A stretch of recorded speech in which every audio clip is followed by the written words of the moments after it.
Assalamualaikum warahmatullahi wabarakatuh. Hamdan wa syukran liman qala fi kitabihil karim wa huwa astaqul qailin. A'udzu billahi minasyaitonir rajim. Bismillahirrahmanirrahim. Laqad ja'akum rasulun min anfusikum azizun 'alaihi ma 'anittum harisun 'alaikum bil mu'minina raufur rahim. Fa in tawallaw faqul hasbiyallahu la ilaha illa huwa alaihi tawakkaltu wa huwa rabbul arsyil azim. Shadaqallahul azim. Amma ba'du. Hadirin ma'asyiral muslimin hafizakumullah. Puji dan syukur marilah senantiasa kita haturkan kepada Allah Subhanahu wa taala atas limpahan nikmat, taufik dan hidayahnya. Pagi ini kita bisa bersama-sama menunaikan salat subuh dengan berjamaah, dilanjutkan zikir bersama, kemudian mengadakan peringatan Maulid Nabi Muhammad sallallahu alaihi wasallam. Mudah-mudahan semua ibadah kita diterima oleh Allah Subhanahu wa taala. Amin ya rabbal alamin. Shalawat dan salam semoga senantiasa dilimpahkan kepada junjungan kita Nabi besar Muhammad sallallahu alaihi wasallam, karena beliaulah yang senantiasa kita harapkan syafaatnya kelak di hari kiamat. Hadirin yang kami muliakan, jika pada peringatan tahun baru Hijriah kemarin saya mengutip kitab Sairatun Nabawiyah, maka pada peringatan Maulid Nabi ini kami akan menukil yang terdapat dalam kitab Majmu'ah Maulid Nabi. Ini kitabnya, ini sangat populer ya. Di masyarakat sudah sangat kenal dengan kitab ini. Kumpulan maulid dan aneka macam doa. Di dalam kitab ini itu terdapat beberapa maulid. Pertama yaitu Maulid Tibai, yang kedua Maulid Berjanji Nasron, yang ketiga Maulid Al-Azab, kemudian Maulid Syaraful Anam, dan Maulid Berjanji Nadman. Jadi di sini ada 5 jenis Maulid Nabi. Ya.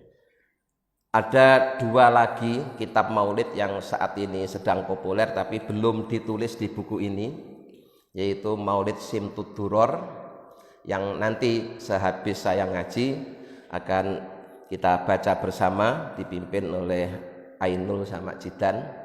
Nanti kita habis ngaji baru sholawatan kita baca Maulid Simtud Duror, Untayan Mutiara.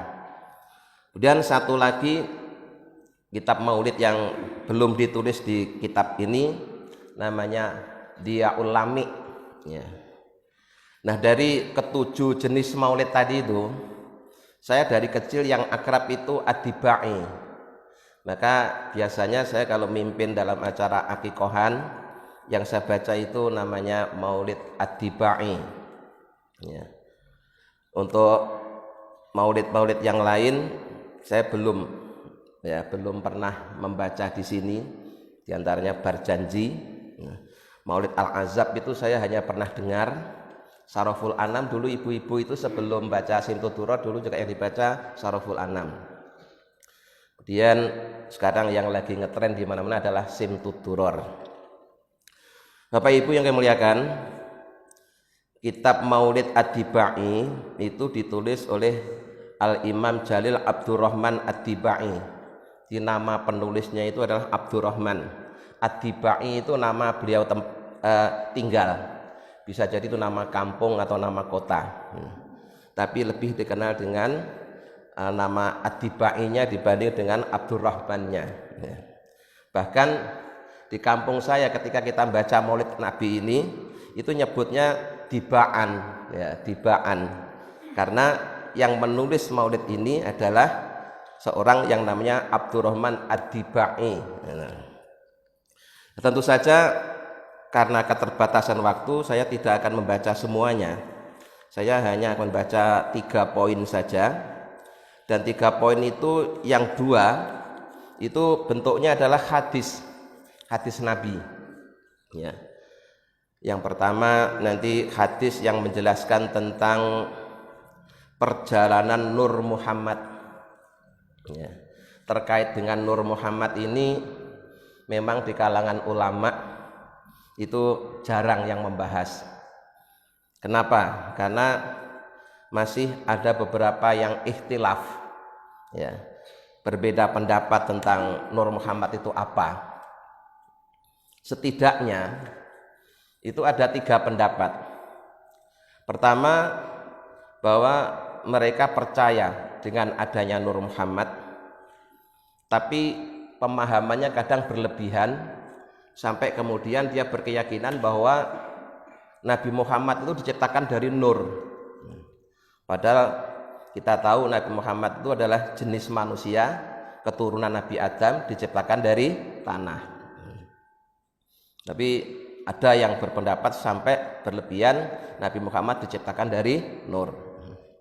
Yang kedua, dia tidak percaya dengan hadis-hadis yang menjelaskan tentang Nur Muhammad, karena dia hanya berpedoman pada hadis yang mengatakan bahwa Nabi Muhammad itu seorang manusia, lahir dari manusia, keturunan Nabi Adam.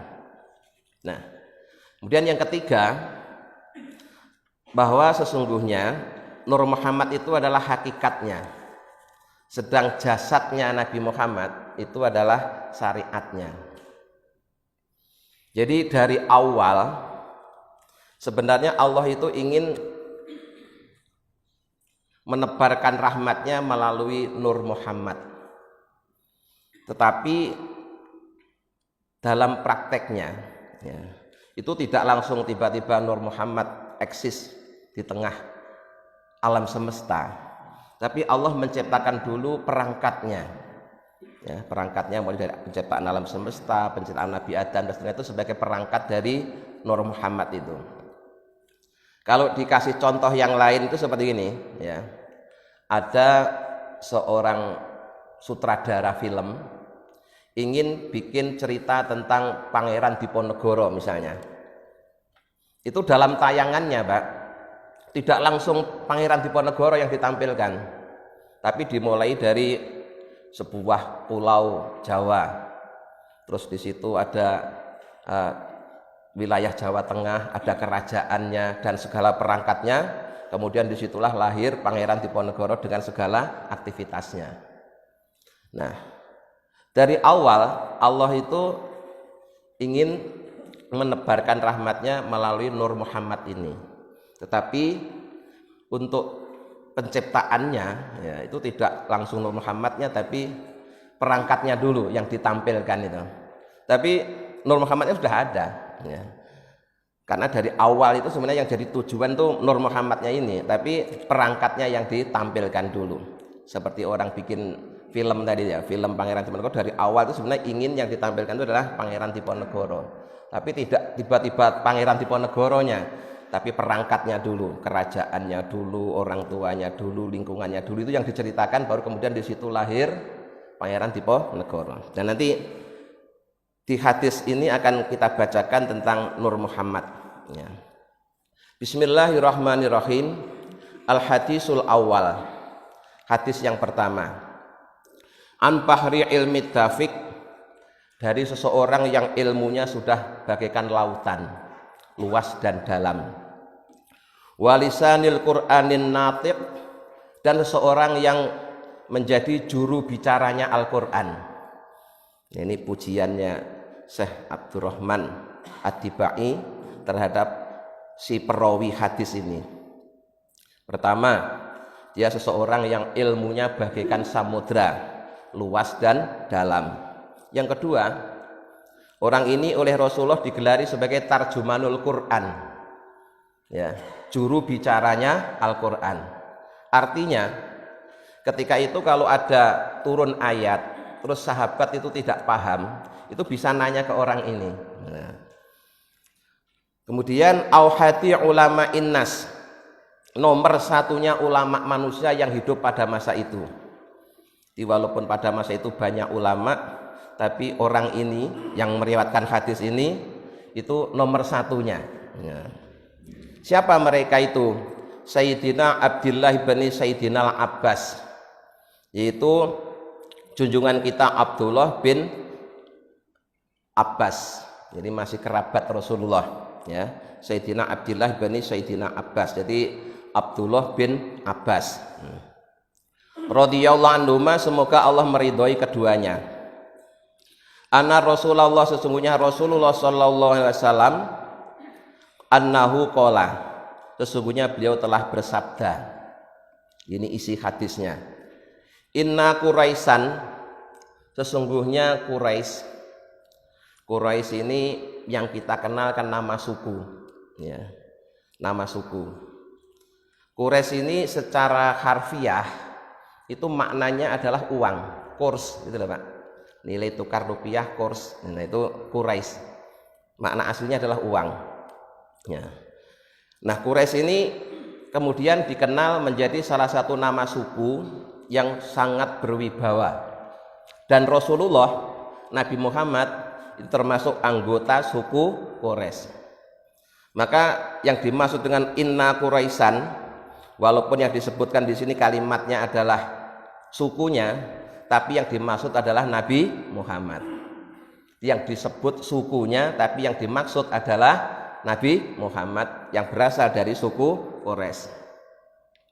Itu kalau dalam bahasa balaghah disebut dzikrul kul wa iradatul juz, menyebut semuanya tapi yang dimaksud adalah sebagian. Yang disebut Quraisy tapi yang dimaksud adalah cukup Nabi Muhammad. Kanat nuran baina yadayillahi azza wa jalla, adalah berupa cahaya yang ada di hadapan Allah azza wa jalla. Jadi Nabi Muhammad itu, ya, bukan dulunya, ya, itu adalah nur, ya, yang ada di hadapan Allah azza wa jalla, yang sudah ada qabla ayyahluqa adama bi alfi amin. Sudah Allah ciptakan 2000 tahun sebelum Allah menciptakan Nabi Adam. Nur Muhammad itu sudah Allah ciptakan, sudah ada sebelum Allah menciptakan Nabi Adam 2000 tahun. Di 2000 tahun sebelum Nabi Adam diciptakan oleh Allah itu Nur Muhammad sudah Allah ciptakan. Ya. Yusabbihullahu dzalikan nuru. Lalu apa aktivitas Nur Muhammad? Ini apa aktivitasnya? Yusabbihullahu dzalikan nur. Nur tersebut aktivitasnya adalah bertasbih kepada Allah. Wa tusabbihul malaikatu bitasbihih, dan para malaikat mengikuti tasbihnya. Jadi aktivitas Nur Muhammad pada waktu itu adalah memimpin baca tasbih yang dimakmumi oleh para malaikat.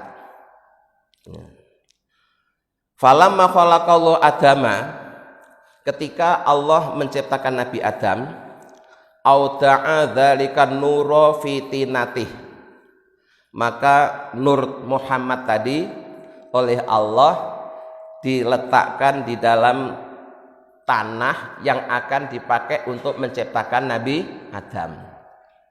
Ya. Jadi selama 2000 tahun itu aktivitas Nur Muhammad itu baca tasbih, mimpin para malaikat. Jadi Nur Muhammad yang mimpin, malaikat yang lain mengikuti tasbihnya. Nah, ketika Allah menciptakan Nabi Adam, maka Nur Muhammad tadi itu oleh Allah ditaruh di tanah yang akan dijadikan bahan penciptaan Nabi Adam. Qala sallallahu alaihi wasallam, kemudian Nabi bersabda, fa ahbatani Allahu azza wa jalla ilal ardi fi dhuhri Adam. Maka ketika Nabi Adam itu diturunkan ke dunia, Nur Muhammad ikut turun ke dunia. Pada mulanya sebelum Nabi Adam diturunkan di dunia masih ada di surga, ya Nur Muhammad ada di surga. Jadi kita ini, kita manusia ini, secara jasmani kita semua ini adalah keturunan penduduk surga. Kita semua ini anak cucunya Nabi Adam, dan Nabi Adam itu pertama kali tinggalnya di surga. Maka di dalam Al-Quran ketika menceritakan orang-orang iman yang masuk surga, itu kalimat yang dipakai itu alladzina yarisunal firdausa hum fiha khalidun, yaitu orang-orang yang mewarisi surga Firdaus.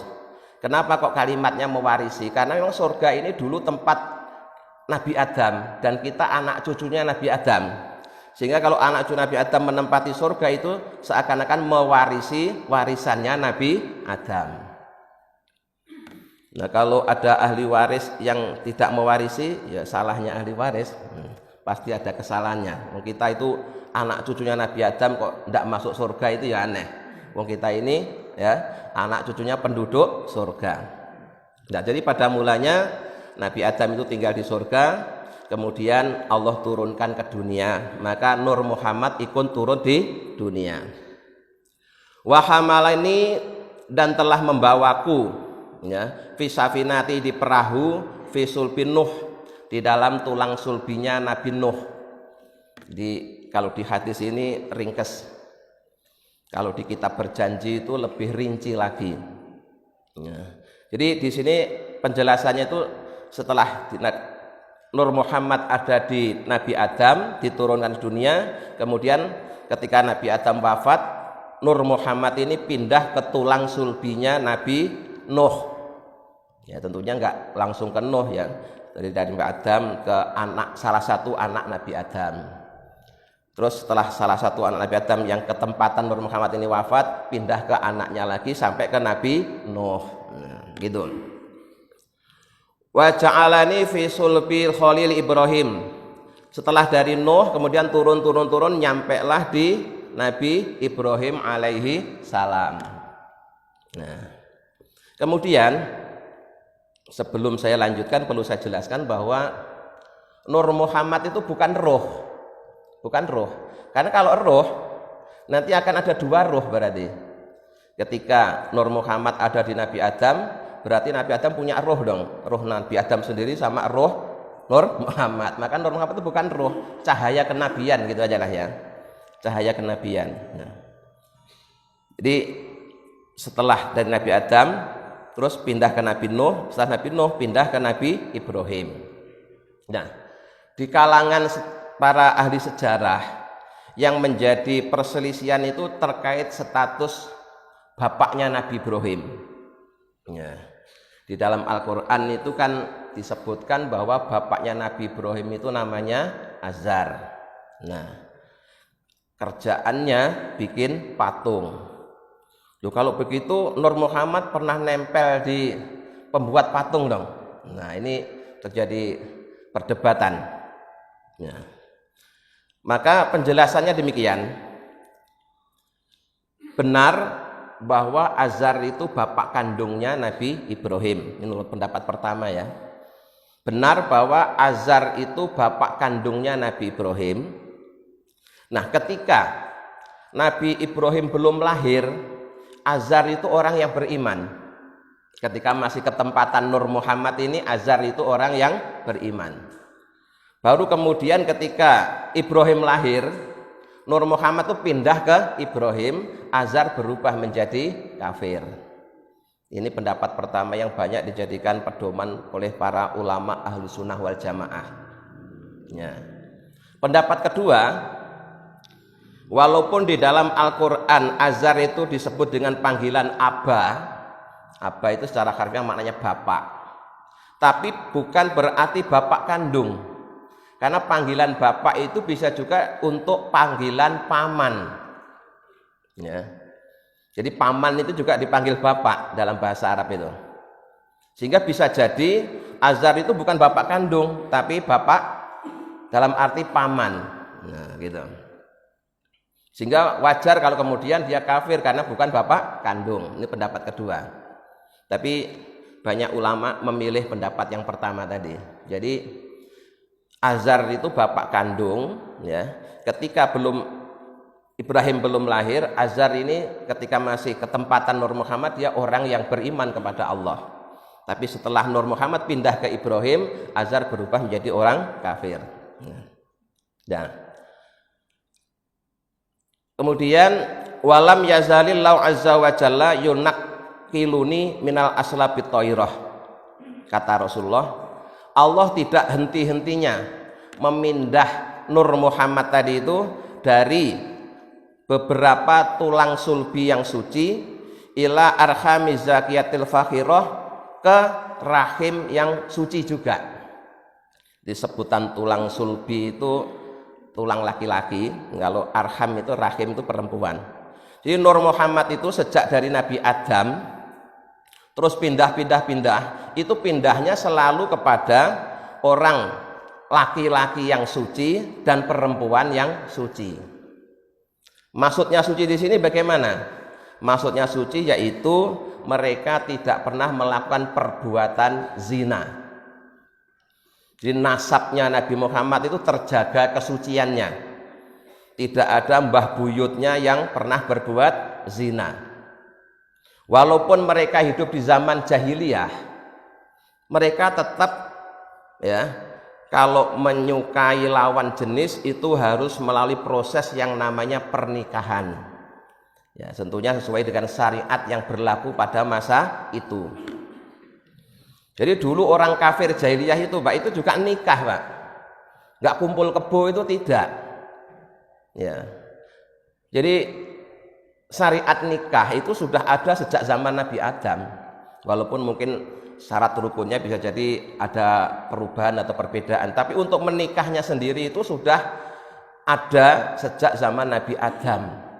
Sehingga Nabi Muhammad itu nasabnya ya, itu tidak ada satu orang pun yang masuk dalam kategori orang yang berbuat zina. Semuanya melalui pernikahan. Maka dikatakan ya, Allah tidak henti-hentinya memindah aku dari tulang sulbi yang suci ke rahim yang suci.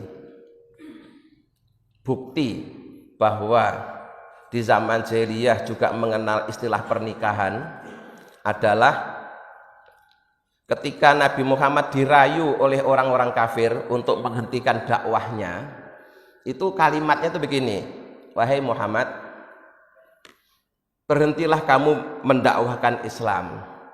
Kalau kamu pengen jadi raja, kami siap mengangkatmu sebagai raja. Kalau kamu pengen kaya, kami siap semua ini iuran, hartanya kumpulkan semua buat kamu biar jadi orang yang paling kaya.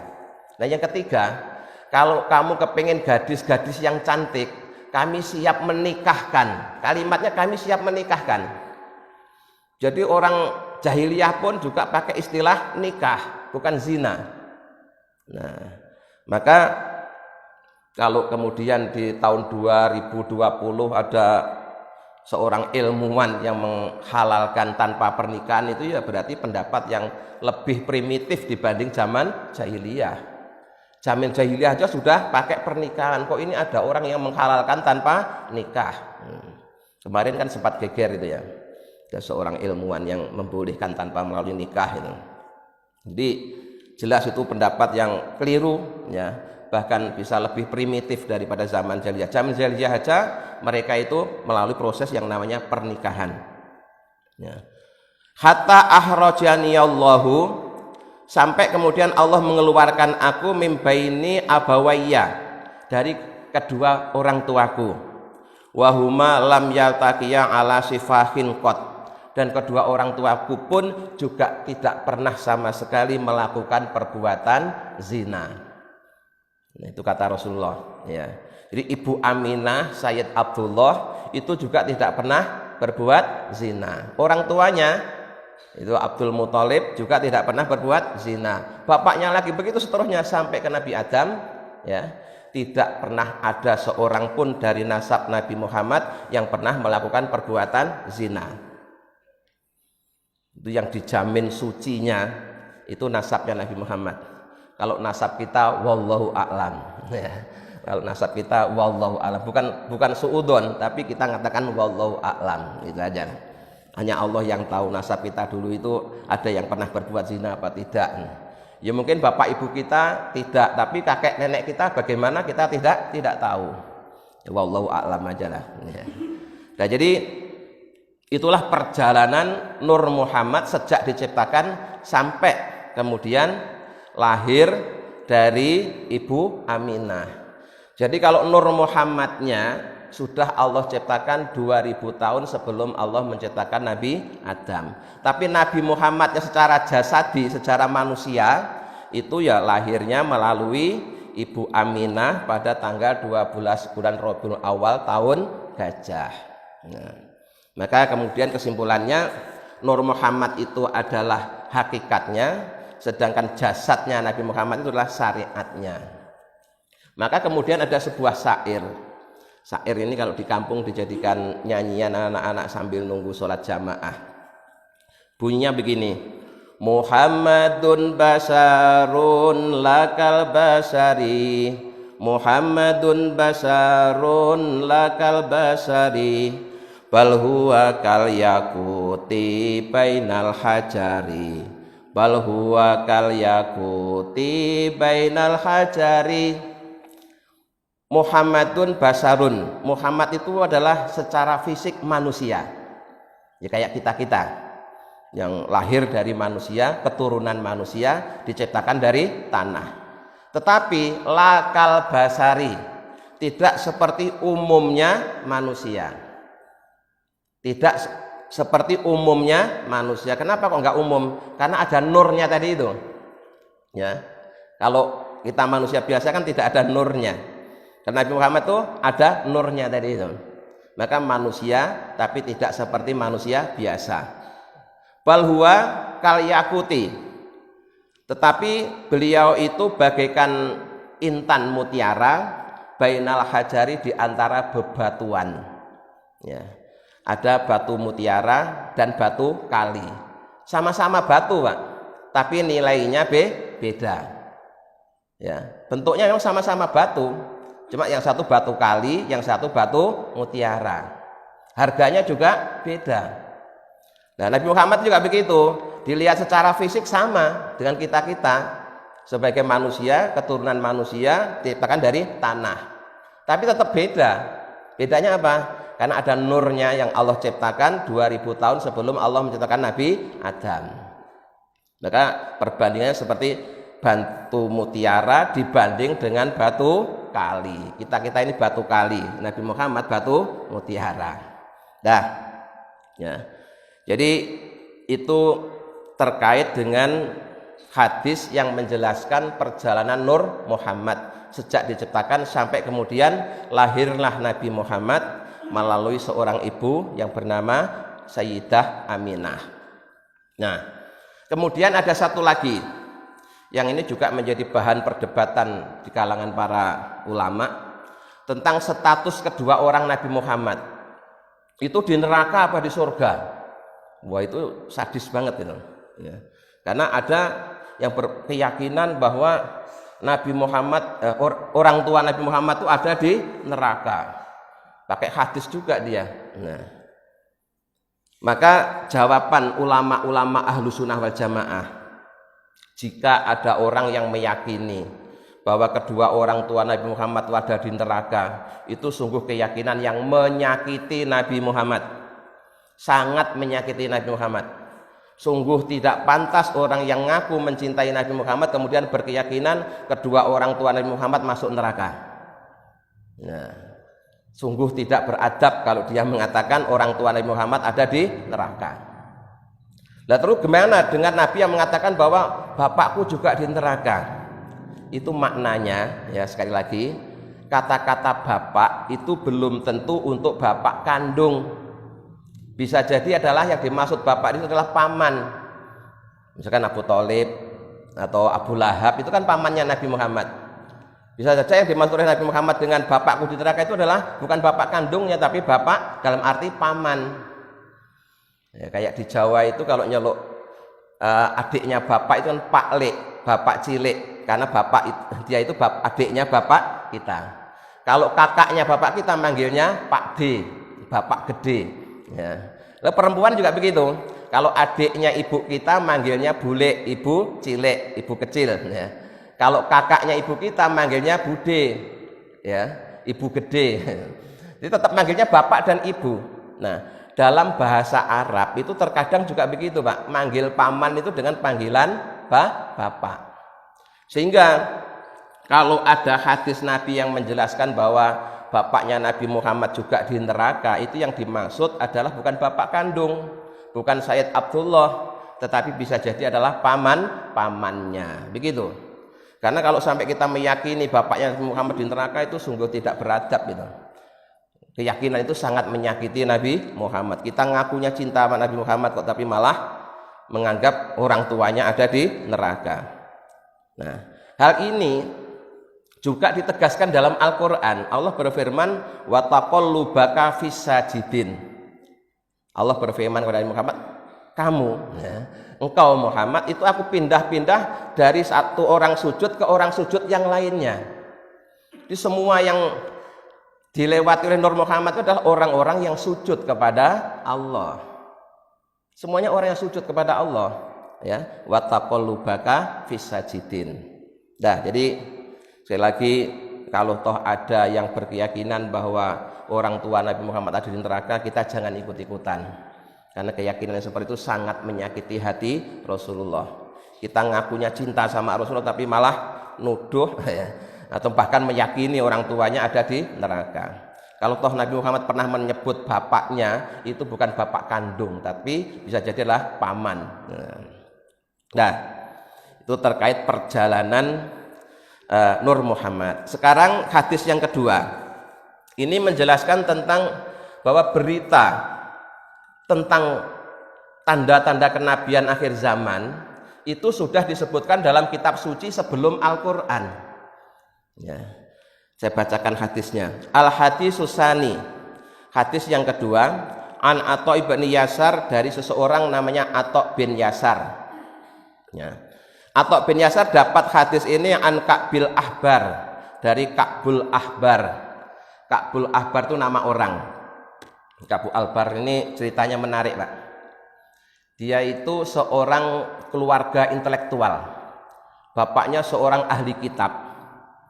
Karena bapaknya ahli kitab, maka Ka'bul Ahbar ini dari kecil oleh bapaknya juga sudah diajarin membaca kitab Taurat. Jadi Ka'bul Ahbar itu kalau di zaman sekarang itu bisa disebut panggilan Gus. Ya. Gus itu sebutan anak kiai. Nah, anak kiai yang laki-laki dipanggilnya Gus. Kalau perempuan Ning. Ya. Kalau bapak pengen anaknya dipanggil Gus padahal bapak bukan kiai, bisa. Gimana caranya? Kasih saja nama anaknya itu Agus atau Bagus. Pasti orang manggilnya juga Gus. Ya, jadi Ka'bul Ahbar itu anak seorang intelektual, anak seorang ahli kitab. Maka dia sudah tahu akan ciri-ciri Nabi akhir zaman sejak masih kecil. Dan dia sempat hidup bertemu dengan masa hidupnya Rasulullah. Ya. Akan tetapi Ka'bul Ahbar itu baru masuk Islam pada masa pemerintahan Khalifah Umar bin Khattab. Padahal dia sudah pernah ketemu dengan Rasulullah atau ya sudah hidup di zaman Rasulullah, tapi baru beriman pada masa pemerintahan Khalifah Umar bin Khattab. Apa penyebabnya? Karena dia seorang intelektual, segala sesuatu itu harus didasarkan pada ilmu. Berdasarkan ilmu yang dikuasai oleh Ka'bul Ahbar, tanda-tanda kenabian itu baru lengkap di zamannya Umar bin Khattab. Ya. Sampai Rasulullah wafat itu masih kurang satu tanda kenabian itu yang belum terwujud. Apa? Di situ disebutkan wasultanuhu bisam, bahwa Nabi akhir zaman ini kekuasaannya sampai ke negeri Sam. Itu ternyata sampai Rasulullah wafat tuh Sam itu belum dikuasai Islam, berarti belum terbukti. Di zaman Abu Bakar Siddiq, Sam juga belum dikuasai oleh Islam. Negeri Sam baru dikuasai negeri Islam ya ketika pada masa pemerintahan Umar bin Khattab. Nah, maka menurut Ka'bul Ahbar, zaman Umar bin Khattab inilah tanda-tanda kenabian itu sudah lengkap. Maka kemudian dia baru masuk Islam. Maka walaupun dia sudah hidup pernah ketemu dengan Nabi karena baru beriman di zaman sahabat, Ka'bul Ahbar ini tidak masuk sahabat Nabi. Masuknya dalam kelompok tabi'in. Ya. Karena untuk disebut sahabat Nabi itu hidup di zaman Nabi, pernah ketemu Nabi dan beriman kepada Nabi. Ka'bul Ahbar ini hidup di zaman Nabi, ketemu Nabi tapi belum beriman. Baru beriman pada zaman sahabat. Maka tidak termasuk sahabat, akhirnya dia masuk dalam kelompok tabi'in. Nah, jadi di kalangan ahli kitab itu memang banyak yang lucu. Ya, jadi Ka'bul Ahbar itu baru masuk Islam karena nunggu tanda-tanda kenabian lengkap dan baru lengkap di zaman Umar bin Khattab. Ada satu lagi kisah ketika Nabi umur sekitar 10 atau 12 tahun itu oleh pamannya diajak berdagang ke luar negeri, kalau sekarang ya di Yordania lah sekarang ya. Di sana itu ketemu dengan seorang pendeta namanya Bakhiro atau yang baca juga Bukhairo. Nah, Bakhiro ini ngelihat anak kecil ini itu tertarik. Kenapa? Semua tanda-tanda kenabian lengkap ada. Nah, cuma Bakhiro ini kecewa ketika tanya sama Abu Thalib, ini anaknya siapa? Abu Thalib menjawab, ini anakku. Nah, jadi Abu Thalib sendiri ya manggil Nabi Muhammad itu bukan ini keponakanku, Pak, tapi ini anak-anakku.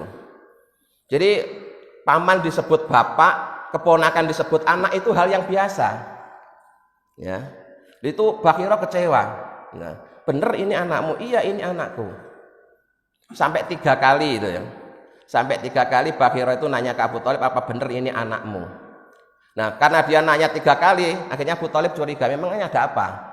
Baru Bakhiro cerita, saya melihat anak ini memiliki tanda-tanda kenabian akhir zaman. Cuma sayangnya satu. Sayangnya satu apa? Dia anakmu. Nah, memang kenapa? Dalam kitab yang saya baca, Nabi akhir zaman itu anak yatim. Nah ini kok anakmu? Berarti kan nggak cocok. Nah itulah. Itu baru terus Abu Thalib ngaku, ya. Oh iya, ini memang bukan anak kandungku, ini keponakanku, gitu. Baru kemudian jaga anakmu ini atau keponakanmu ini, jangan kau teruskan perdaganganmu, ya. Karena kalau nanti ketemu sama orang-orang waktu itu nyebutnya ya Yaman, itu nanti akan dibunuh. Jadi sekian tanda sudah lengkap, gara-gara dijawab ini anak Abu Thalib, Bakhiro kecewa. Tapi begitu ini keponakanku, baru klop, ya, klop sesuai dengan keterangan yang ada dalam kitab bahwa Nabi akhir zaman itu seorang anak yatim. Dah.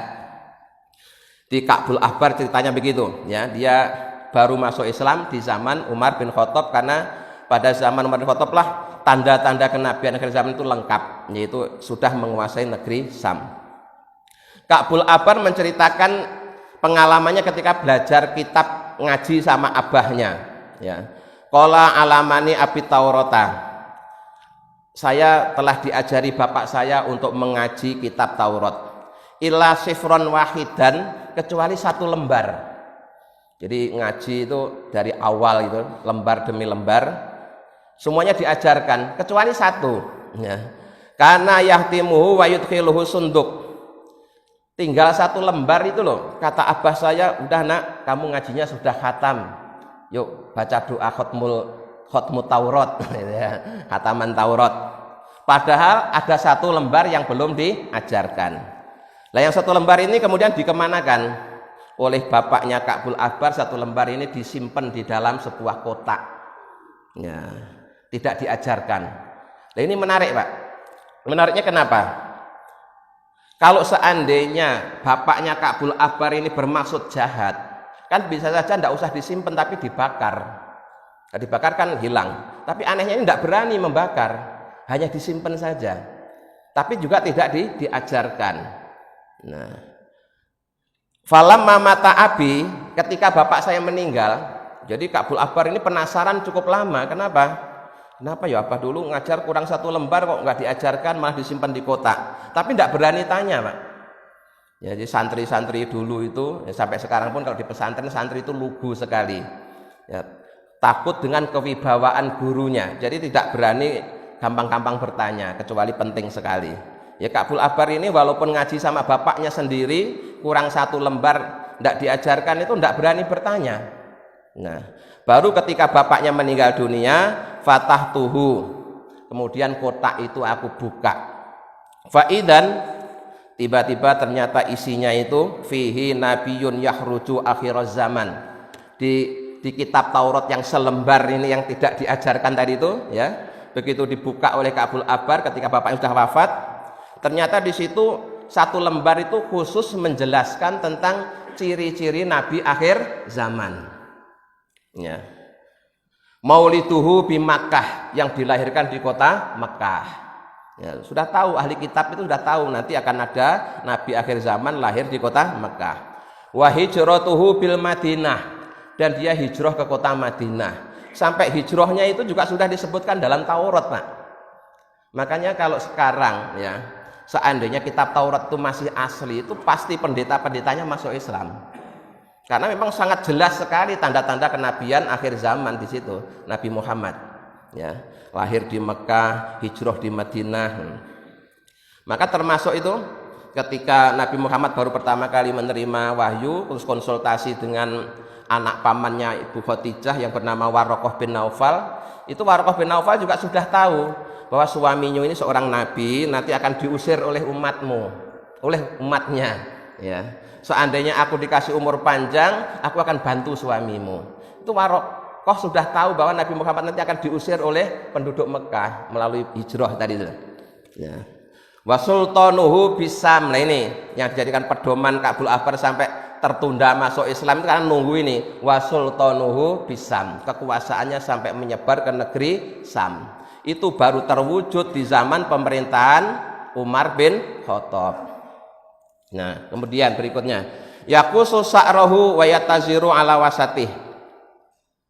Nabi akhir zaman ini punya syariat mencukur rambutnya dan menutup badannya. Ini maksudnya gini, Pak. Dalam syariat Islam, bercukur itu bagian dari syariat.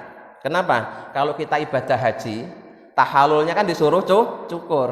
Nah, ciri-cirinya termasuk ibadah hajinya juga sudah disebutkan dalam Taurat, ya, bahwa umatnya Nabi Muhammad nanti kalau ibadah haji, ya, cuma nggak disebutkan haji itu, pokoknya mereka mensyariatkan potong rambut. Nah, bahkan termasuk potong rambut akikah juga kan, ada dua ya, ketika tahalul sama ketika akikah.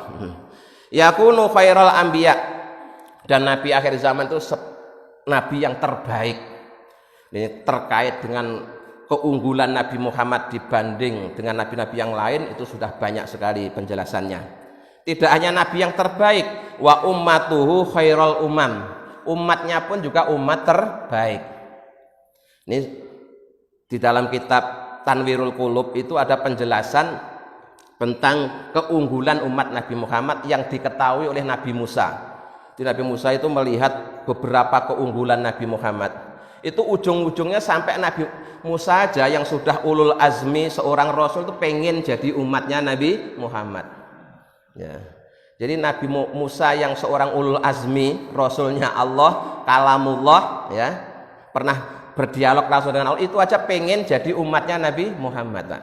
Nah, kita yang tidak usah pengen kan sudah jadi umat Nabi Muhammad, ya. Mudah-mudahan diakui. Nah, yukabbiruna Allah Ta'ala ala kulli syaraf, yang selalu mengagungkan Allah dalam setiap kemuliaan. Yasufuhuna fi sholati kasufufihim fil qital. Rasulullah itu, Nabi Muhammad, membariskan barisan sholatnya seperti barisan mau perang, lurus dan rapat. Tapi untuk rapatnya di zaman corona ini tidak bisa, ya, kon ora. Ini orang Jawa nyebutnya, ini virusnya namanya kon ora ngaji, kon ora sekolah, kon ora kumpul-kumpul, sampai sholat jamaah kon ora rapat.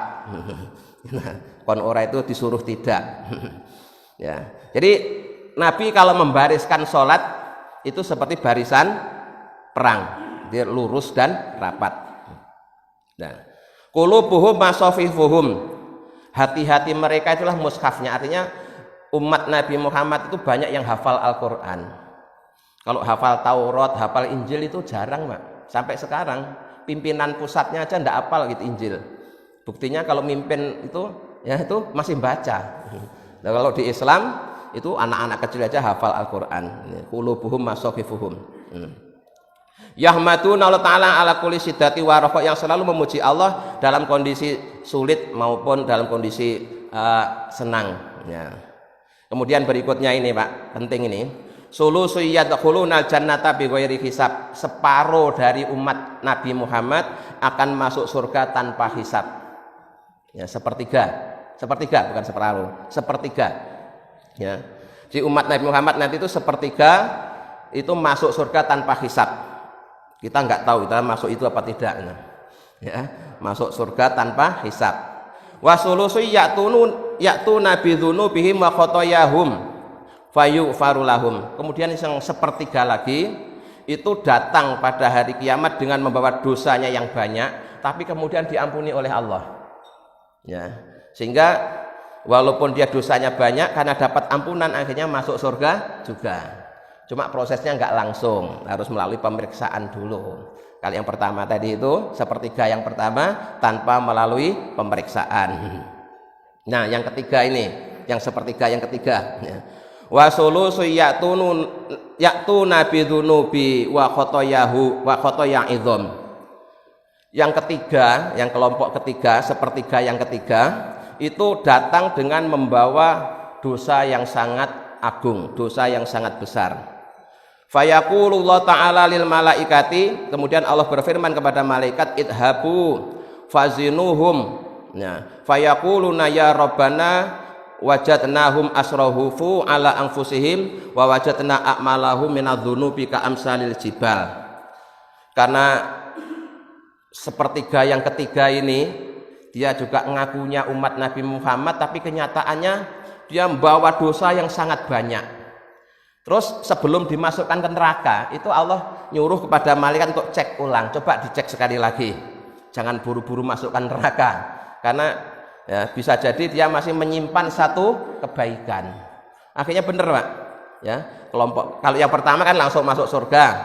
Ya, kelompok kedua setelah diperiksa, diampuni kemudian masuk surga. Yang ketiga ini isinya hanya dosa semua. Ya, isinya dosa semua. Harusnya ini langsung masukkan neraka. Tapi Allah berfirman kepada malaikat, jangan buru-buru masukkan, periksa dulu. Sekali lagi, diperiksalah oleh para malaikat. Malaikat kemudian laporan, ya Allah, saya tidak menemukan kebaikan sama sekali. Dia dosanya bagaikan gunung. Ghaira annahum yashhaduna alla ilaha illallah wa anna muhammadar rasulullah sallallahu alaihi wasallam. Kecuali ya, dia punya satu kebaikan bahwa dia pernah bersahadat. Seumur-umur dia pernah syahadat sekali waktu mau dinikahkan. Ya. Jadi nggak punya kebaikan sama sekali. Ya, dia hanya punya satu kebaikan, yaitu pernah bersahadat sekali waktu mau nikah. Untungnya Pak, walaupun sekali ini nggak rusak, akhirnya masih bermanfaat. Nah itu berdasarkan laporan malaikat. Kemudian Allah berfirman, fayaqul haqqu wa izzati wa jalali. Maka Allah yang hak berfirman, demi kemuliaanku dan keagunganku, la ja'altu man ahlasoli bisyahadati kaman kadzababi. Ya, aku tidak menjadikan orang yang ikhlas menyaksikan aku sama dengan orang yang mendustakan aku. Artinya walaupun dia nggak punya amal kebaikan, walaupun dosanya segede gunung, tapi karena dia bersaksi bahwa aku sebagai Tuhannya, maka yang demikian ini tetap aku berikan keistimewaan, tidak aku samakan dengan orang-orang yang mendustakan aku. Maka Allah berikutnya berfirman, adkhiluhumul jannata birahmati. Masukkanlah mereka ke dalam surgaku karena dapat rahmatku. Jadi orang masuk surga itu terkadang, bukan karena amal solehnya, tapi karena rahmatnya Allah. Jadi seandainya kita masuk yang ketiga ini pun masih beruntung Pak. Kenapa? Karena ujung-ujungnya masukkan surga, dapat rahmatnya Allah. Ya. Tapi kalau bisa yang pertama lah, yang bisa langsung ya. Atau paling tidak yang kedua. Yang kedua melalui pemeriksaan tapi lulus juga. Ya, kalau itu tidak lulus juga yang ketiga ini. Ya. Jadi tidak punya amal kebaikan, adanya hanya keburukan, tapi untungnya masih punya satu modal yang sangat penting, yaitu bertauhid kepada Allah Subhanahu wa taala. Baik, itu kemuliaan umat Nabi Muhammad yang keterangannya ya sudah disebutkan di dalam kitab Taurat. Ya. Saya tambah satu lagi. Ini menjelaskan tentang mukjizat. Ya, mukjizat dan sebagian akhlak Rasulullah SAW. Yub'asu min Tihamah baina yadayil qiyamah. Nabi Muhammad itu diutus oleh Allah dari kota Tihamah, itu yang ada di kota Mekah ya. Kemudian ajarannya, syariatnya berlaku sampai kiamat. Karena memang Nabi Muhammad adalah nabi terakhir. Sudah tidak akan direvisi lagi ya. Beda dengan nabi-nabi sebelumnya, itu begitu turun Rasul yang baru maka ada syariatnya yang direvisi. Tapi Nabi Muhammad kan nabi terakhir, maka syariatnya sudah tidak akan direvisi, berlaku sampai kiamat. Fi dhahrihi alamah tudhilluhul ghamamah. Nabi Muhammad itu di dalam punggungnya ada tanda kenabian dari Nur Muhammad tadi itu ya. Kemudian salah satu mukjizatnya selalu dinaungi oleh awan, tudhilluhul ghamamah.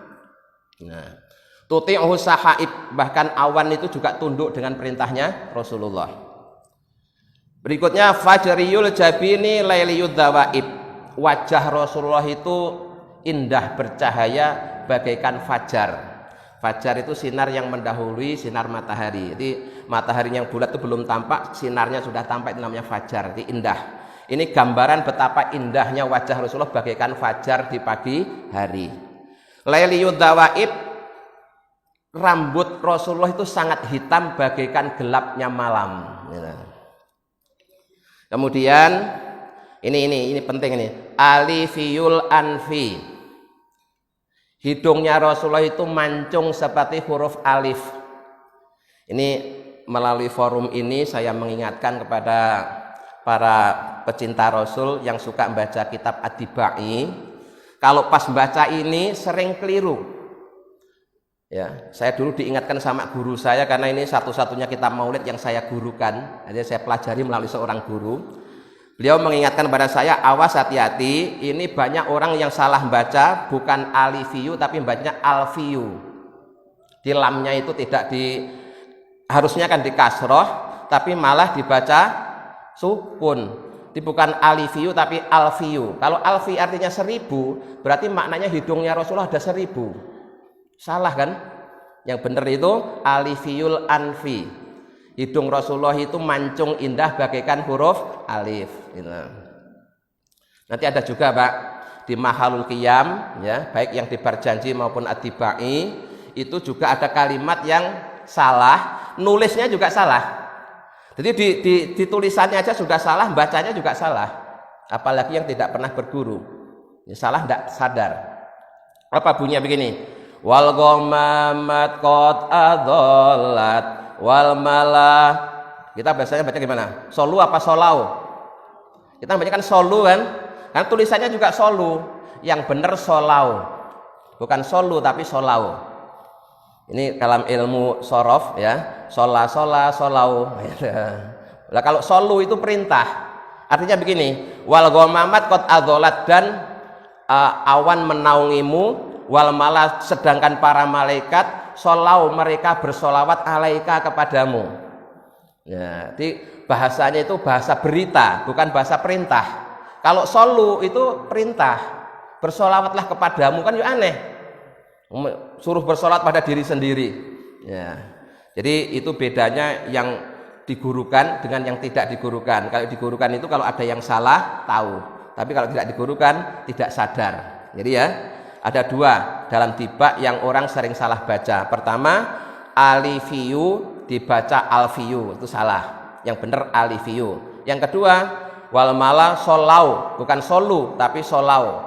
Ya, solau alaika. Dia alifiyul anfi. Ini di kitab ini aja tulisannya juga alfiyu. Kalau alfiyatnya 1000. Hidung Rasulullah mancung bagaikan huruf alif. Mimiyul fami, bibirnya indah seperti huruf mim.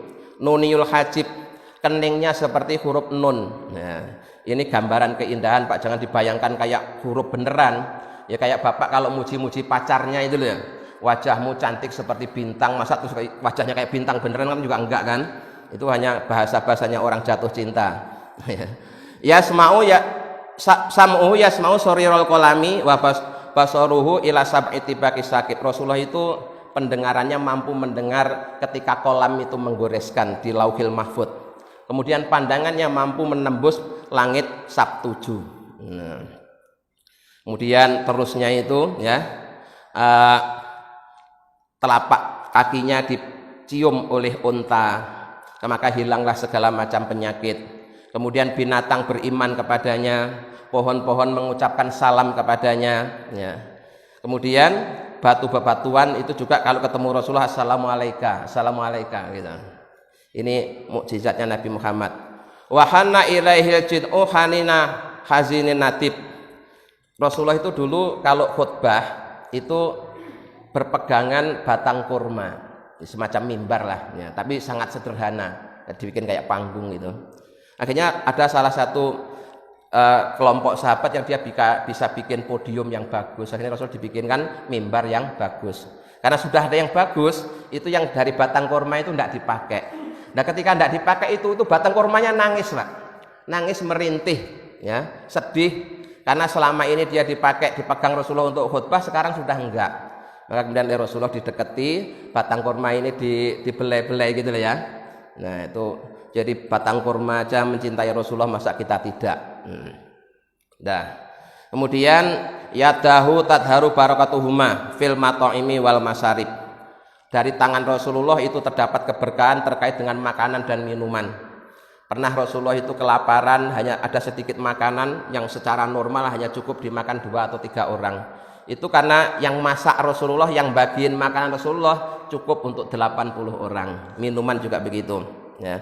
Qalbu la yaghfulu wa la yanamu walakin lil khidmati ala dawimu raqib. Rasulullah itu hatinya tidak pernah lalai kepada Allah. Walaupun tidur, Rasulullah itu hatinya selalu mengingat Allah.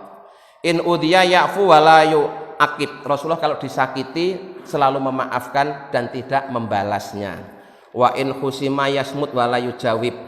Kalau dimusuhi, Rasulullah diam tidak menjawab, dan seterusnya. Ini baru sebagian kecil dari isi kitab Ad-Diba. Nah, Bapak sekalian, insya Allah isi yang lain nanti disampaikan dalam pengajian yang akan datang atau dalam pengajian-pengajian yang lain.